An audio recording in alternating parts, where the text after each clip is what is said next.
Posljednjih dana u Ščitarjevu privodi se kraju tromjesečno zaštitno arheološko istraživanje na trasi kojom bi trebao proći sustav odvodnje projekta Aglomeracija Velika Gorica. Jedinstveno je to mjesto zanimljive povijesti u kojem se nalaze ostaci rimskog grada i zbog kojeg je prethodno trebalo odraditi istraživanja. Područje Ščitarjeva je u biti prvo urbano središte, rimsko središte na širem području grada Zagreba. To je grad koji je živio od 1.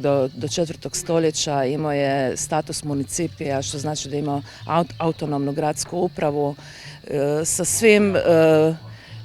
svim sadržajima koje takav grad zaslužuje. A to znači to su ceste, prometnice, ulice popločane, javne zgrade, terme, stambena arhitektura naravno, evo sustav kanalizacije isto, znači sve što neki pravi grad posjeduje.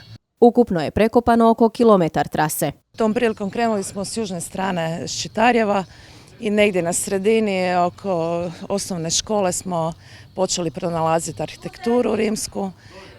Znači radi se o zidovima koji su vezani za stambenu arhitekturu rimske andautonije.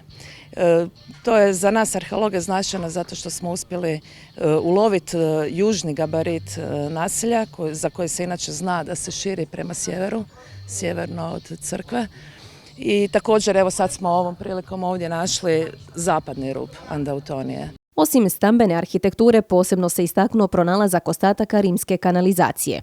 Vrlo zanimljivo s obzirom da je cijelo ovo zaštitno istraživanje vezano uz gradnju nove kanalizacije. I ta rimska kanalizacija je pronađena na sjevernom dijelu Ščitarjeva i to u dužini od oko 35 metara.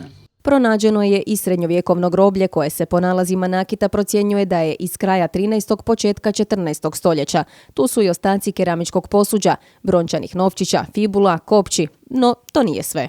Većinom smo pronašli znači zidne strukture koje u nekim međusobnim odnosima zatvaraju određene prostorije, prostorije koje su popločane, imaju zaglađene podnice, zatim ostatke zidne žbuke sa vidljivim ostacima boja, što znači da se ipak radi o nekim stambenim objektima i to značajnim, bogatijim stambenim objektima. A dugo godina zakopan ispod Ščitarjeva i čekao da bude iskopan je i jedan zlatnik koji je zasjao u punom sjaju i nije ga potrebno restaurirati. To je posebno razveselilo arheologinju Jenny kojoj je to prvi pronađeni zlatnik u svojih 25 godina rada. Svaki put predstavlja zadovoljstvo. Koliko god se dugo taj posao radi, u biti nam je svaki dan novi izazov i novi pronalasci, tako da je to uvijek neko veselje. Inače, svi nalazi pohranit će se u Zagrebačkom arheološkom muzeju te u muzeju Turopolje. Pronađeni ostaci pojedinih zidova će se razgraditi kamen po kamen i preseliti u arheološki park Andautonija kako bi se sačuvali i iskoristili za konzerviranje zidova.